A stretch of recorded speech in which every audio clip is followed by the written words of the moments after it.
There is a dog barking and it's... The dog I'm hearing though. No.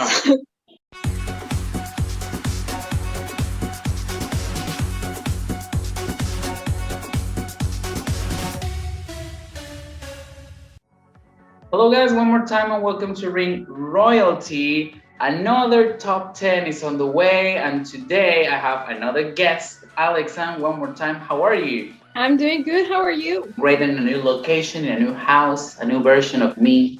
Everything is excellent. So today we're here to talk about our top 10 Divas Championship matches. We have struggled a little bit to narrow it down to 10 and we have watched a lot of footage to refresh our memory. So how do you feel after doing your research? Well, I feel great. I mean, some matches I forgot about and how good they were. So that was nice to rediscover a very criticized era of women wrestling. So that was new because I feel like most of the times we talk about what's going on now. To revisit the past and what I grew up watching, it's a change and I love that. All right, so without any further to say, let's go to these 10 matches for the Divas Championship.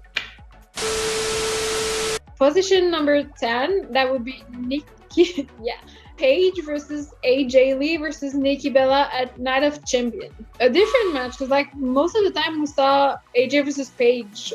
That was like new to see Nikki in there and kind of build her up. I remember having a few spots, the Tower of whatever it's called. Yeah, Tower of Doom. Of Doom, thank you. I also remember one spot where AJ was locking in the Black Widow of Nikki Bella and it looks like she was going to tap. And out of nowhere, Paige just super kicks AJ's head upside down and she looked like she was dead. Bitch was found dead in the middle of the ring. But even like after a few minutes after that, AJ actually won with the Black Widow on Paige now. So it was a nice story. Also, Paige was starting with this crazy twinner personality where she was trying to be as crazy as AJ and trying to be friends but enemies at the same time. I feel like it was something we haven't seen much from the girls, unless I'm mistaken. And if I am, I'm sure someone will tell me. And I think you're right because if you think about it back then, usually the Divas Championship matches were one-on-one matches. It was very rare to see triple threats or fatal four-ways. They were not as usual as now. So the whole feel to the match was very nice and entertaining. Like you said, it was not a one-on-one, it was a triple threat. So it was amusing at the time. And it was something new from Paige because before that she was a face. Transition attacking AJ a few weeks, I believe, earlier. I mean, I'm not the biggest AJ fan and I'm not afraid to admit it, but I kind of dig her work with Paige. So we move to number 9. And for number 9, we're choosing the favorite of the fans and your favorite, Charlotte Flair against Becky Lynch at the Royal Rumble. My favorite, yay! I mean, she's a fantastic wrestler. I can't take that away from her, but I just don't care about her. This was the first match that Charlotte had defending the title as a heel ever since she moved to the main roster. And I feel like it was a long match compared to the average Divas Championship matches that we got on years prior. Also, it started to set the tone for what was going to be the women's evolution later that year and in the years to come, because it was a long match, it was technical, it had story, and I think it was pretty hard hitting for the time. I am not going to say it was the best Charlotte and Becky match because later on we have the Evolution match, the last woman standing, but for the time being, it was so refreshing to see two women go at it in that degree, because the Divas division used to be a little bit more, not girly, but it wasn't as hard-hitting. And they didn't have enough time to have good matches. If I'm not mistaken, I think Sasha returned after that match, which would set their triple threat match at Mania at some point. It was the first time that Becky had the chance to shine on her own in Team PCB behind Charlotte and Paige, and in NXT behind Sasha. So she had the chance to showcase who she was now. I know that you hated one specific element of this match, and I want you to tell everyone what this element is. I mean, It's Ric Flair. Understand he's a legend, he's Charlotte's father. I get it. Give the girls a chance to shine without you being there. I mean, I get it. Charlotte was heel. Like, I feel like he was at some point too much involved in the match. Like, it's not about you anymore. Now, do you dislike that part or that element of the match? There is something else that I dislike, and this is why this is in number 9. Despite it was a good match, I can't believe Charlotte defeated Becky with a spear. Because it is not her finisher. She has the natural selection, the figure 8, so she could have done something else, but that's just my personal opinion. So at number 8, we have, again, an AJ Lee versus Paige, this time around at SummerSlam. Which for me is the best match out of the whole rivalry. God knows they had a lot of matches. So yeah, I agree with you. That would be their best match. Crazy Psycho AJ versus Crazy Psycho Paige. Like I said, not the biggest AJ fan, but they made it work. And it made it believable and entertaining, which I believe is very important. My favorite part was the end, where AJ Lee was trying to counter one of Paige's moves, and she managed to lock the Black Widow, but then Paige countered the Black Widow into a rampage. And that was such a sweet ending. I doubt anybody has countered the Black Widow before into another finisher, because AJ was basically dominating the whole division. So seeing someone do that twice, because Paige countered the Black Widow when she debuted to win the championship, and then she countered it again to win her second championship. So it felt like a story progression where Paige kind of like have AJ's number. It is the biggest event of the summer.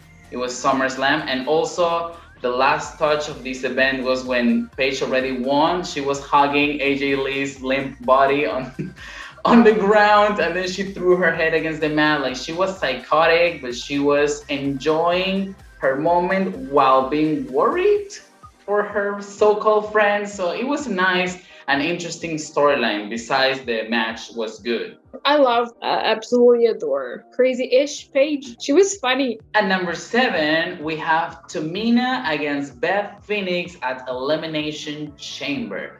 Such an underrated match for sure. I will stand by the fact that Tamina should have won. That's what I want to point out at first.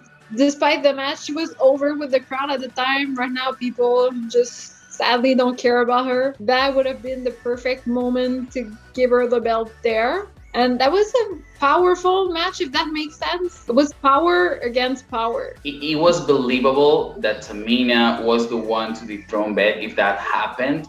Because like you said, there were two powerful women. I feel like Tamina was in the best shape of her life. One shocker was when actually Beth kicked out of Tamina's Superfly Splash. If I remember correctly, nobody before her, and not even after, have kicked out of that splash.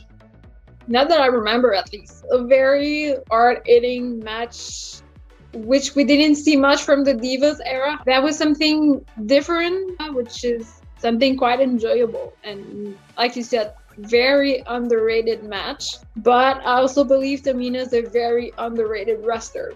But that's a conversation for another day, perhaps. If you think about it, this was also so refreshing. Beth has been feuding with the likes of Alicia Fox, Eve, and Kelly for months. And seeing Tamina take that number 1 contender spot was so new. And it made sense because there were other divas in the locker room that could get the opportunity. So it was nice that she got it. It was such a bummer that she didn't win, though. Yeah, that wasn't the obvious choice, but we liked it, and like you said, that made sense. So for number 6, we're having Eve Torres versus Kaitlyn versus Layla at Hell in a Cell. Another triple threat match, action-packed-ish match. Eve Torres as a champion, which I believe is her best work that she's ever done. 3, as I told you outside of the video, very, I believe, underrated divas. People remember most Layla for her Lakewood run and forget about what she did after, but she did a lot for the Divas division. Just thinking about the fact that this match and all of this storyline came up by mistake when Kaitlyn eliminated Eve Torres of that Battle Royal accidentally. And they have to invent this storyline about the secret attacker for Kaitlyn. which led to the triple threat, which later led to a match that we're going to talk about later on in the list. It is so crazy to think about how can things change by a simple mistake. Thank you for mistakes for once. Spots that I remember from this match, Kaitlyn doing the Stratisfaction. I know a lot of fans were triggered about that. Why is Kaitlyn still in the Stratisfaction? That is Trish move. But come on, I mean, there has been 6 years between Trish retirement and this match. I mean, the move is not exclusive, people. What I remember is the finish too, with Eve doing the senton on top of Kaitlyn and was pinning Layla. So that was new, and I feel like it was needed for that match. I think it established Eve as a top heel, also that she defeated probably the 2 most over baby faces in the company at the time. It was a good, not only a good match, but it had a good story around it. So for that reason, it definitely deserves the recognition of this spot in the top. And as I said to you earlier too, if the story around the match is good, the match in itself is better. Coming in at number 5, we have Kelly against Beth Phoenix at SummerSlam. A lot of Kelly fans were demanding her presence in my last video of top 5 Divas Champions, but she's here in the top of the matches because this match was really good. You can say whatever you want about Kelly, but working with Beth was one of the best things that could happen to her career. She had to improve wonders to be at Beth's level. And I remember that in this match, Kelly did like a head scissors. She was doing a lot of athletic maneuvers that took her out of her comfort zone. I really like that factor in that match. Yeah, and she needed to bring it to have a chance to beat Beth Phoenix. Well, I hated the roll-up finish. I'm going to say that, but it was a more vicious side of Kelly that she needed to bring. The crowd was so into it, which I think for me makes the match even better. Yeah, the reaction of the crowd made this a little bit more intense, probably. One of the only times in her whole career that Kelly got booed. It was probably so unusual. Her whole life, period. Despite Beth Phoenix being the heel, a lot of people supported her because she was trying to prove a point that women in WWE shouldn't be just like pretty, but they need to be strong and fight for themselves to get ahead, not only by their looks, but by how the quality of their wrestling abilities is. Yeah, and I mean, that's what the Divas era was all about. Most of the time, it was pretty girls as champion. Not the best wrestlers, it was the pretty ones. So let's say that maybe this match is start to rebrand what it means to be a diva. Which is what we're seeing more now. I mean, they're still pretty faces, but like they're more athletic now than what the Divas ever were. This match definitely rebranded what it means to be a diva. Mm-hmm. For the better. In the number 4 spots, we have my all-time favorite, Maryse, against, in my opinion, the greatest women wrestler of all time, Michelle McCool. Real talk. At Unforgiven. Such an underrated match. Let's begin with that. Another one that a lot of people forget about how good it was. People forget that Michelle McCool used to be a face at some point. They forget that she was the top baby face of the division in her time, of the SmackDown division. Like you said, very, again, underrated match. Hard-hitting match, short. Well, it was the Divas era, so for me, it could have been longer. But I believe the best matches out of the Maryse versus Michelle feud. Completely. We had a lot of creative spots.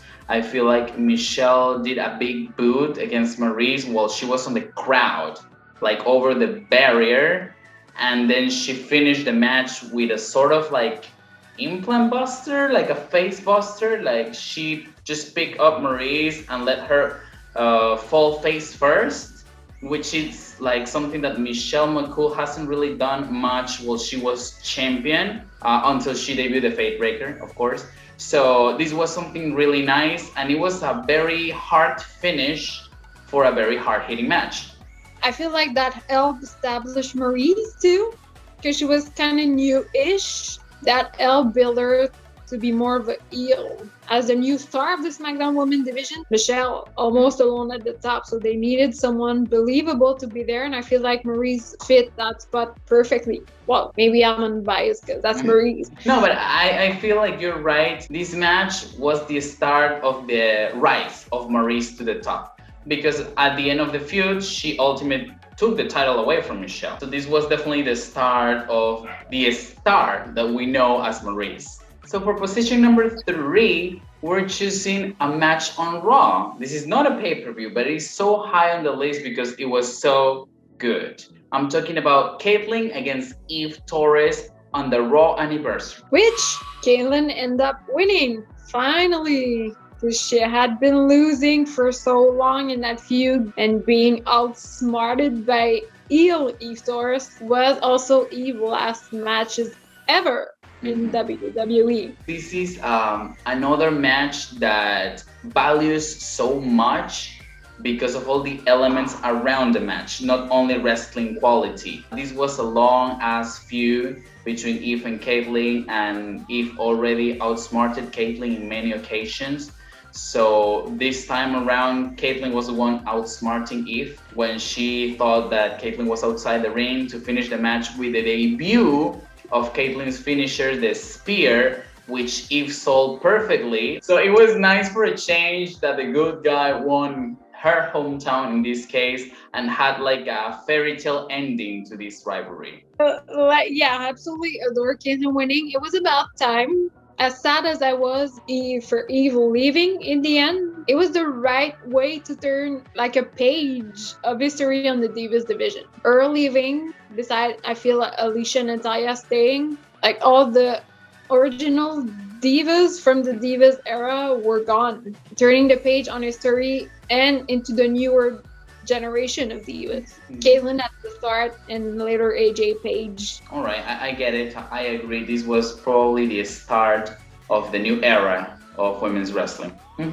For the number 2 spot, we have yet again another Eve Torres matches against, this time, Beth Phoenix at Survivor Series. Such a good match. There was a stipulation for once in a match. It was a lumberjill match, and that wasn't like the usual lumberjill match where they like always involve in the match. It was like one spot that I remember, which was Beth being thrown out and pulled back in by Kelly and Alicia, but I don't remember like any of them getting evilly beat up outside like it always happened in a lumberjill match. So that was new. And also the fact that the lumberjills were not a decisive factor in the outcome of the match was great, because usually one of them interfered at the end just to cause one of the people inside the match, but this didn't happen. It was focused on Eve and Beth, who were the competitors, so that is really nice. Yeah, that's nice. That's new. For once, it didn't happen.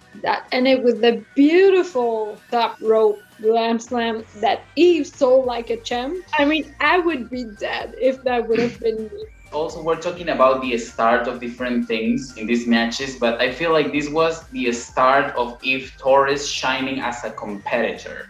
I feel like despite she had title reigns before this match, this was the first time that someone saw Eve as a serious competitor in the division.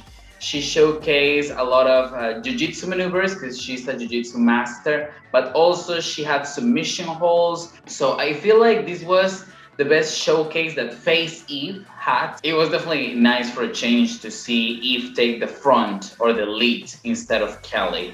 So maybe this was the window of opportunity that Eve needed to be famous Eve Torres that we know now because she's in the history books. So she got the ball and she ran with it. Exactly.